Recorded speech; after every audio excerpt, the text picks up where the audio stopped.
খং মানুহৰ শান্তিময় জীৱনটো কেনেকৈ অশান্তি কৰি তুলিব পাৰে সেইটো হয়তো আমাৰ জনাত অলপ টান হয়। আহকচোন গৌতম বুদ্ধৰ এইটো কাহিনীৰ পৰা কিছু কথা শিকোঁ। আচলতে খং কেনেকৈ দূৰ কৰিব পাৰি, আচলতে খং নকৰাকৈ জীৱনটো জীয়াব পাৰিনে? আহকচোন কাহিনীটো আমি আৰম্ভ কৰোঁ। এবাৰ গৌতম বুদ্ধ তেওঁৰ শিষ্যসকলৰ লগত এজোপা গছৰ তলত বহি আছিল। শিষ্যসকলক তেওঁ কিবা শিকাই আছিল। প্ৰত্যেক শিষ্য বুদ্ধক মনোযোগেৰে শুনি আছিল। তাৰ চাৰিওফালে বহুত শান্তি আছিল। সেই সময়তে বুদ্ধ আৰু তেওঁৰ সকলো শিষ্য দেখে যে এজন ব্যক্তি তেওঁলোকৰ ফালে দ্ৰুত গতিত আহি আছে আৰু ব্যক্তিজন বহুত ক্ৰোধত আছিল। বুদ্ধ আৰু তেওঁৰ শিষ্যসকলে ব্যক্তিজনক দেখিয়েই বুজি পাইছে যে এইজন ব্যক্তি কিবা ভুল কৰাৰ উদ্দেশ্যে ইয়ালৈ আহি আছে। সেইকাৰণে বুদ্ধৰ দুই শিষ্য দৌৰি গৈ ব্যক্তিজনৰ ওচৰ পায় আৰু ব্যক্তিজনক ৰখায় আৰু ব্যক্তিজনক কয়, কোন তুমি, কাক বিচৰা? ব্যক্তিজন কয়, মোৰ ৰাস্তাৰ পৰা আঁতৰি যোৱা, আজি মই বুদ্ধক শিক্ষা দিম। ব্যক্তিজনৰ কথা শুনি শিষ্যসকল তেওঁক শান্ত কৰিবলৈ চেষ্টা কৰে, কিন্তু ব্যক্তিজন শান্ত নহয়।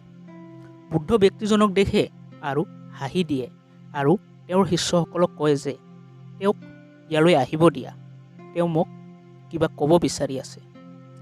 আৰু ব্যক্তিজন বুদ্ধৰ ওচৰত আহে। যেতিয়াই ব্যক্তিজন বুদ্ধৰ ওচৰত আহে, আহিয়েই ব্যক্তিজন বুদ্ধক গালি দিবলৈ আৰম্ভ কৰে আৰু ব্যক্তিজনৰ সেইবোৰ গালি বুদ্ধদেৱ অতি শান্তিপূৰ্ণভাৱে শুনি যায়। কিন্তু বুদ্ধদেৱ তেওঁৰ গালিৰ একো প্ৰত্যুত্তৰ নিদিয়ে। বহুত সময় ধাৰাসাৰ গালি দিয়াৰ পিছত ব্যক্তিজন ভাবে, মোৰ গালিবোৰৰ দেখোন বুদ্ধৰ ওপৰত একো প্ৰভাৱেই নপৰে। সেইকাৰণে ব্যক্তিজনৰ ক্ৰোধ আৰু দুগুণ বাঢ়ি যায় আৰু তাৰপিছত ব্যক্তিজন বুদ্ধৰ ওপৰত থু দিয়ে আৰু বুদ্ধ এটা কাপোৰেৰে সেই থুখিনি চাফা কৰি লয়। এয়া দেখি গৌতম বুদ্ধৰ শিষ্যসকল ক্ৰোধিত হয়, কিন্তু বুদ্ধদেৱৰ বিনা অনুমতিত বুদ্ধৰ শিষ্য কেতিয়াও ক্ৰোধিত হ'ব নোৱাৰে আৰু ব্যক্তিজন আকৌ এবাৰ বুদ্ধৰ ওপৰত থু দিয়ে। বুদ্ধ আকৌ এবাৰ কাপোৰেৰে সেই থুখিনি চাফা কৰি লয় আৰু বুদ্ধ মিচিকীয়া হাঁহিৰে কয়, মিত্ৰ, তুমি আৰু কিবা ক'বা নেকি মোক?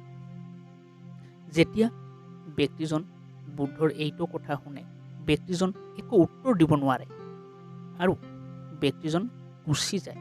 বুদ্ধৰ শিষ্যসকলৰ মনত এইটো প্ৰশ্ন হয় যে ব্যক্তিজনক বুদ্ধ কিয় এনেকৈ ক'লে, যে আৰু কিবা ক'বা নেকি?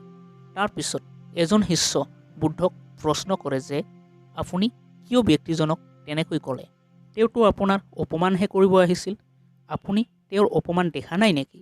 গৌতম বুদ্ধ মিচিকীয়া হাঁহিৰে কয়, শুনা প্ৰিয় শিষ্য, অপমান আৰু সন্মান তেওঁৱেই দেখা পায় যিয়ে অপমান আৰু সন্মানৰ লগত জড়িত হৈ থাকে।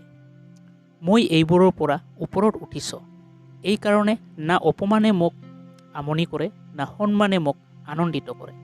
এফালে ব্যক্তিজন বুদ্ধৰ অপমান কৰি নিজৰ ঘৰততো যায়, কিন্তু গোটেই ৰাতি শুব নোৱাৰে। তেওঁৰ মনত এইটোৱে ভাৱ আহি থাকে যে মই বুদ্ধৰ ইমান অপমান কৰিলোঁ, ইমান গালি দিলোঁ, কিন্তু বুদ্ধদেৱ মোক কিয় এইটো সুধিলে যে মই আৰু কিবা ক'ম নেকি, য'ত মই তেওঁক ক'ব নহয় অপমানহে কৰিব কৈছিলোঁ। পিছৰ দিন ৰাতিপুৱা উঠি ব্যক্তিজন বুদ্ধৰ ওচৰত যায় আৰু বুদ্ধৰ চৰণত পৰে।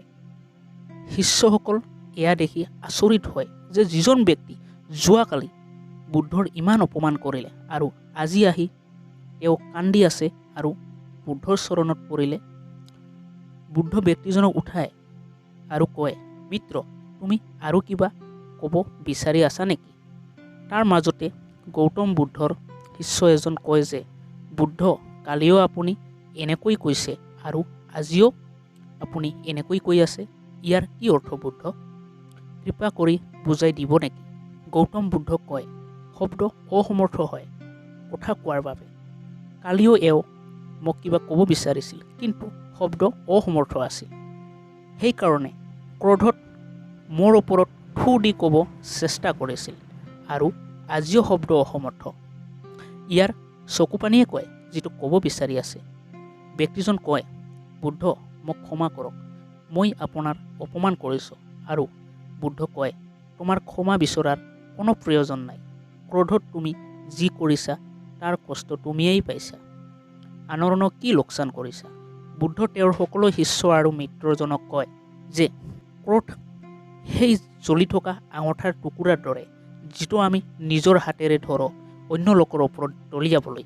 কিন্তু সৰ্বপ্ৰথম সেইটো আঙঠাৰে আমাৰেই হাত জ্বলি যায়। যদি আপোনালোকে এনেধৰণৰ মটিভেশ্যনেল কাহিনী শুনিব বিচাৰে, তেতিয়াহ'লে এইটো চেনেল নিশ্চয় ছাবস্ক্ৰাইব কৰিব। আপোনালোকৰ বাবে এনেধৰণৰ মটিভেশ্যনেল কাহিনী আগবঢ়াবলৈ নিশ্চয় চেষ্টা কৰিম।